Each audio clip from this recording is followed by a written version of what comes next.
جب کسی کو تجارت میں، زراعت میں، ملازمت اور سرمایہ داری کے نقشوں میں نقصان آتا ہے تو وہ اس نقصان کی وجہ اسباب میں تلاش کرتا ہے. نقصان کی وجہ اسباب میں تلاش کرتا ہے. بعض مسلمان تو وہ ہیں کہ جب ان کی تجارت اور ان کے زراعت میں اور ان کے سرمایہ داری کے نقشوں میں نقصان آتا ہے تو وہ اس نقصان کا الزام حکام کو دیتے ہیں. نقصان کا الزام حکام کو دیتے ہیں. یہ کیا کریں؟ حکومت ہی ایسی ہے، ورنہ مسلمانوں کی تجارت تو خوب چلتی. سوچو تو صحیح. یہ ایک قسم وہ ہے جو اپنے نقصان کا الزام حکام کو دیتی ہے. ایک قسم وہ ہے مسلمانوں کی جو اپنے دنیاوی نقصان کا الزام اور اس کی وجہ اسباب میں تلاش کرتے ہیں. اگر یہ سبب ہوتے تو یہ نہ ہوتا. اگر یہ اسباب ہوتے تو یہ نہ ہوتا. اور اگر میں یوں کرتا تو یوں ہو جاتا. اگر میں یوں کرتا تو یوں ہو جاتا. حضرت علی رضی اللہ فرمایا کرتے تھے کہ جو آدمی یہ کہے کہ اگر میں یوں کرتا تو یوں ہو جاتا اور یوں کرتا تو یوں ہو جاتا، اگر یوں نہ کرتا تو یوں نہ ہوتا. جو شخص یہ بات کہے اس کو چاہیے کہ دہکتا ہوا آگ کا انگارہ اپنی زبان پر رکھ لے، کیونکہ اس زبان سے یہ کہنا اگر میں یوں کرتا تو یوں ہو جاتا، اس سے بہتر ہے کہ زبان کو جلا کر ختم کر دیا جائے. اے عائشہ، اگر تو نے یہ کہا کہ اگر یوں ہوتا تو یوں ہو جاتا تو تو نے اپنے اوپر شیطان کا دروازہ کھول لیا. تو نے اپنے اوپر عجیب بات. ہمارا صبح سے لے کے شام تک ان تمام اسباب کی دنیا میں ہمارے زبان کے الفاظ ہی ہوتے ہیں. ہم یوں کرتے تو یوں ہوتا، حکام یوں کرتے تو مسلمان کا یوں ہو جاتا. اگر حکومت ساتھ دے جاتی مسلمانوں کا تو مسلمانوں کا تو ہر مسئلہ حل ہو جاتا. تو میں سمجھانا چاہتا تھا کہ اللہ تعالی مسلمان کے اسباب میں نقصان دو وجہ سے لاتے ہیں. ایک تو اپنی طرف متوجہ کرنے کے لیے کہ مسلمان توبہ پر آ جائے، مسلمان توبہ پر آ جائے. دوسرے یہ بتانے کے لیے کہ جو کوئی نقصان ہو اس نقصان کو اللہ کی ذات کی طرف پھیرو. یہ نقصان اللہ کی طرف سے آیا ہے.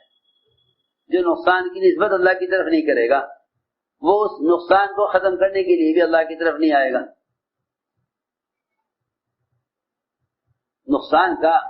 اس نقصان کی تلافی کے لیے بھی اللہ کی طرف نہیں آئے گا. حالانکہ دور نبوت میں ایک مشرک کا بھی عقیدہ یہ تھا کہ بھئی اگر کوئی نقصان ہو جاتا ہے ہمارا کاروبار میں یا زراعت میں یا دنیا کے کسی کام میں تو اس نقصان کی تلافی اللہ ہی کرتے ہیں. آپ نے پوچھا ایک مشرک سے آپ نے پوچھا کہ جب تمہارا کوئی کاروبار میں نقصان ہو جائے یا کوئی پریشانی آ جائے تو تمہاری اس نقصان کی تلافی کون کرتا ہے؟ اس نے کہا وہ اللہ کرتا ہے جو تنہ تنہا ہے اور آسمانوں میں ہے. جو تنہ تنہا ہے آسمانوں میں ہے وہ ہمارے نقصان کی تلافی کرتا ہے. ایک مشرک وہ بھی یہ کہتا تھا کہ میرے نقصان کی تلافی اللہ کرتے ہیں. تو آپ نے فرمایا یہ تم یہ کہتے ہو زبان سے کہ اللہ تعالیٰ نقصان کی تلافی اللہ کرتے ہیں اور میں نقصان کا جو ہے علاج اللہ کرتے ہیں، تو پھر تم ان بتوں کی پوجا کیوں کرتے ہو؟ کہنے لگا کہ اصل تو کرنے والے اللہ ہیں، ہم تو ان کی عبادت اللہ کے قرب کے لیے کرتے ہیں.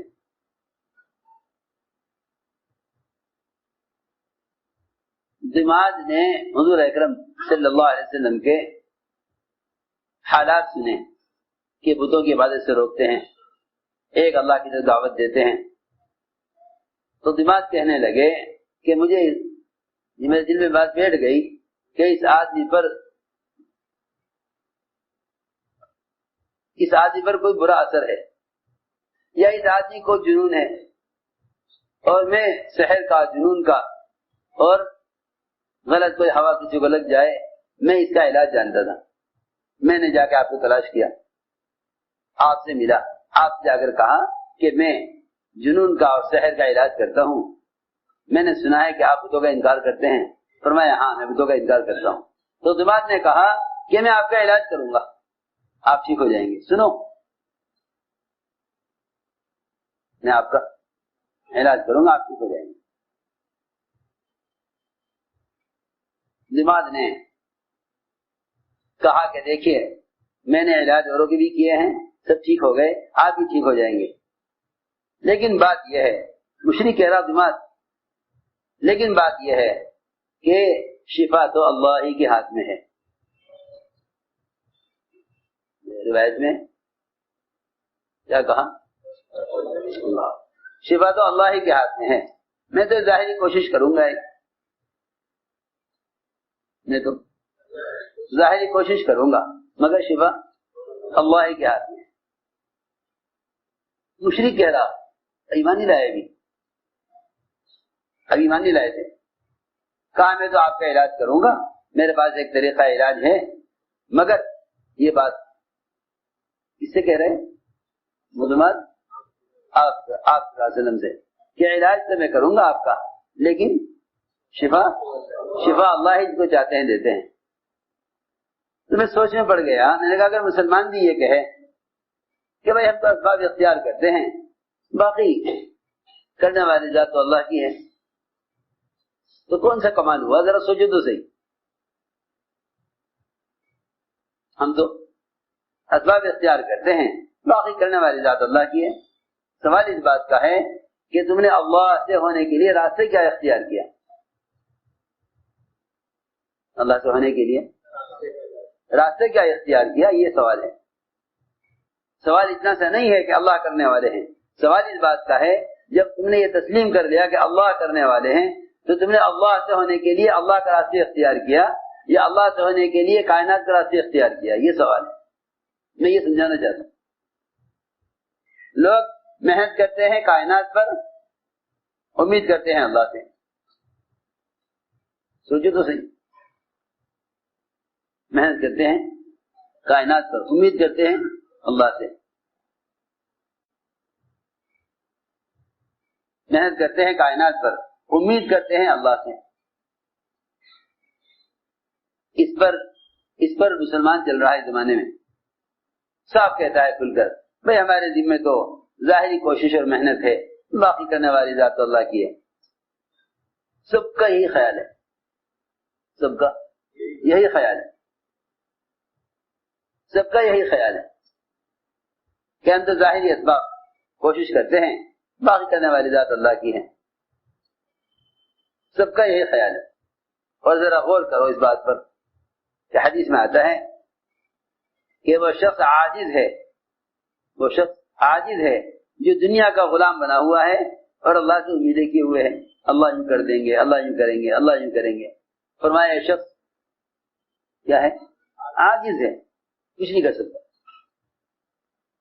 یہ عاجز اور ناکام ہے جو کہتا ہے کہ اللہ یہ کریں گے، اللہ یہ کریں گے، اللہ یہ کریں گے، اتبع نفسہ ہواها وتمنى على الله الامانی، کہ اپنے آپ کو تو اپنی خواہش کا غلام بنائے ہوئے ہے اور اللہ تعالیٰ سے بڑی بڑی امیدیں کر رہا۔ تو میں نے عرض کیا کہ اس رخ پر مسلمان چل رہا ہے کہ وہ ساری کوشش اسباب پر کرتا ہے، پھر اللہ سے امید کرتا ہے، بلکہ کہتا بھی یہی ہے کہ بھئی ہمارے ذمہ تو ظاہری اسباب، پھر کیونکہ انسان کی فطرت میں یہ بات ہے کہ انسان جس چیز پر محنت کرے گا اس سے ہی امید کرے گا، اس سے ہی امید کرے گا، جس چیز پر انسان محنت کرے گا اسی سے امید کرے گا۔ جہاں اسباب نظر آتے ہیں وہاں کہتا ہے ہاں امید ہے، جہاں اسباب نظر نہیں آتے وہاں کہتا ہے کوئی امید نہیں ہے، وہاں کہتا ہے کوئی امید نہیں۔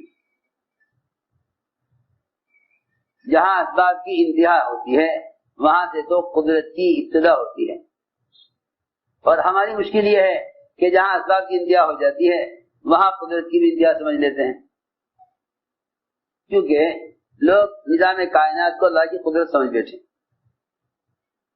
لوگ نظام کائنات کو اللہ کی قدرت سمجھ بیٹھے. نہیں، نظام کائنات قدرت نہیں ہے. ملائکہ میں بھی قدرت نہیں ہے، انبیاء میں بھی قدرت نہیں ہے، اولیاء میں بھی قدرت نہیں ہے، ملائکہ میں بھی قدرت نہیں.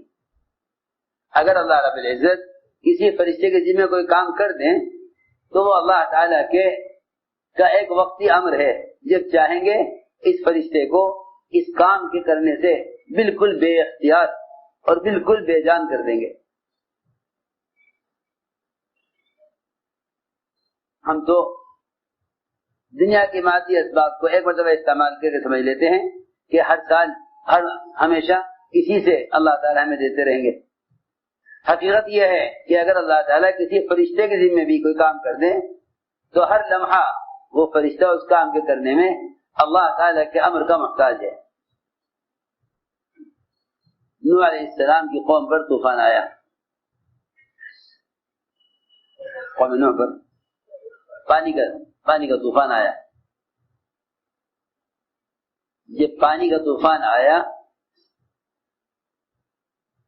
تو جس فرشتے کے ذمہ اللہ نے پانی کا نظام دیا ہوا تھا، پانی اس فرشتے کے خلاف ہو گیا. پانی فرشتے کے،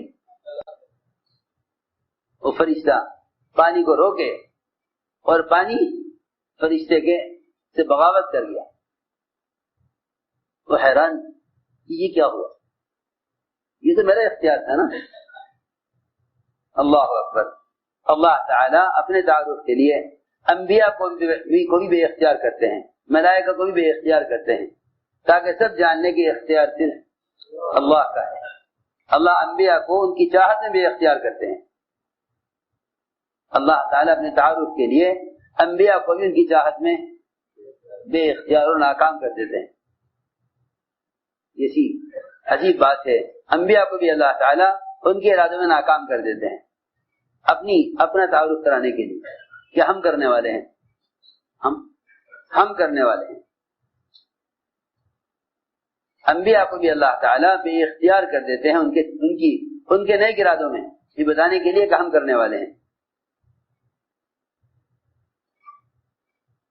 حالانکہ حضور اکرم صلی اللہ علیہ وسلم کی بعثت ہے امت کی ہدایت کے لیے، ہے امت کی ہدایت کے لیے. آپ بھیجے گئے اس لیے تاکہ آپ کی اطاعت کی جائے اور آپ پر ایمان لایا جائے.